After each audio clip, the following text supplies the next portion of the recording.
الحمد للہ نحمدہ ونصلی علی رسول الکریم بسم اللہ الرحمن الرحیم۔ بنی اسرائیل میں سے ایک آدمی کا انتقال ہو گیا۔ اس کے دو بیٹے تھے، ان دونوں کے مابین ایک دیوار کی تقسیم کے سلسلے میں جھگڑا ہو گیا۔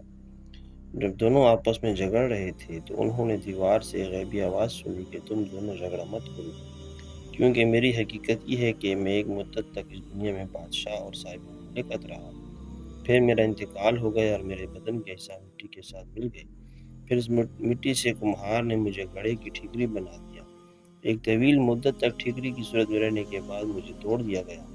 پھر ایک لمبی مدت تک ٹکڑوں کی صورت میں رہنے کے بعد میں مٹی اور ریت کی صورت میں تبدیل ہو گیا۔ پھر کچھ مدت کے بعد لوگوں نے میرے اجزاء بدن کی اس مٹی سے اینٹیں بنا ڈالی، اور آج تم مجھے اینٹوں کی شکل میں دیکھ رہے ہو۔ لہذا تم ایسی مذموم یا قبیح دنیا پر کیوں جھگڑتے ہو؟